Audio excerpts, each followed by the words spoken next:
नमस्कार साथियों, हिंदी स्टेनो बढ़ोत वाले चैनल में आपका हार्दिक स्वागत है। आज की डिक्टेशन एपीएस के लिए 80 से 85 की स्पीड से होगी।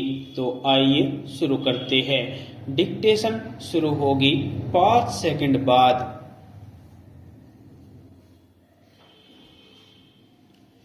स्टार्ट। महोदय, मैं समझता हूँ कि हमारे देश में नारी को मानव समाज की अस्मिता माना जाता रहा है। एक दृष्टिकोण यह भी है कि देश और समाज का अस्तित्व उस पर टिका हुआ है।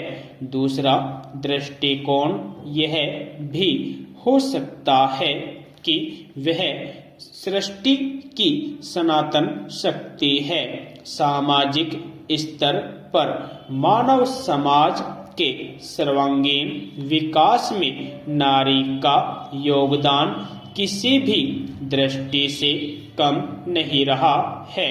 स्वाभाविक रूप से घर, परिवार, समाज और राष्ट्र की समग्र चेतना एवं स्वरूप को प्रभावित करने वाली नारी की भूमिका का आभास सामाजिक स्थान, समाज और राष्ट्र निर्माण में नारी की सत्ता अखरती रही है।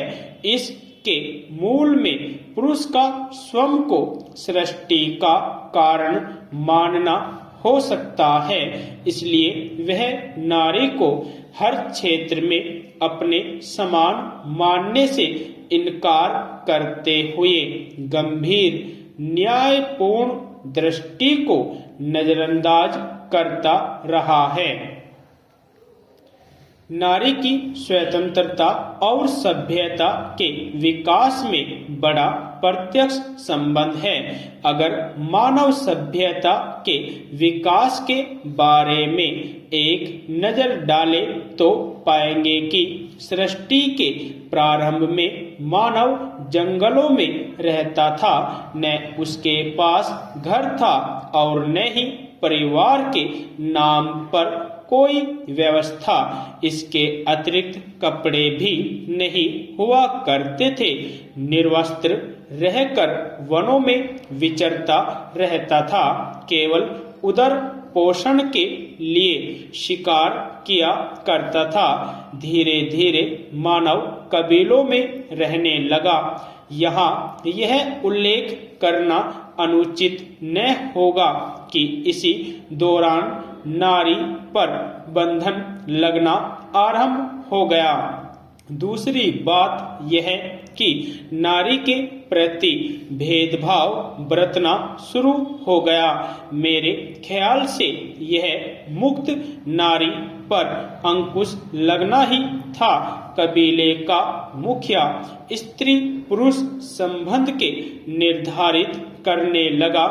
यही कालावधि थी जिसमें कबीले का पुरुष हर किसी महिला से संबंध बनाने के लिए आजाद न था। लेकिन कबीले की महिला को इस बात की स्वतंत्रता नहीं रही कि वह किसी पुरुष से संबंध स्थापित कर सके। इस तरह धीरे धीरे परिवार व्यवस्था का उदय हुआ। मनुष्य ने इस विकास के दौरान अपना काफी विकास कर लिया था। इसी दौरान जहां बड़े बड़े राज्य हो गए, दूसरी ओर वहीं युद्ध होने लगे। इस उदय के चलते महिलाओं पर प्रतिबंध लगा दिए गए। परिणाम स्वरूप एक और सती प्रथा, पर्दा प्रथा जैसी कुप्रथाओं का जन्म हुआ तो दूसरी ओर विधवा और पुनर्विवाह पर रोक लगी। इसी तरह नारी शिक्षा पर प्रतिबंध लगा दिया गया। नारी को एक प्रकार की वस्तु समझा जाने लगा और वह घर में कैद होकर रह गई। यदि आपको डिक्टेशन अच्छी लगी हो तो हमारे चैनल को सब्सक्राइब करें तथा वीडियो को लाइक व शेयर भी करें। धन्यवाद।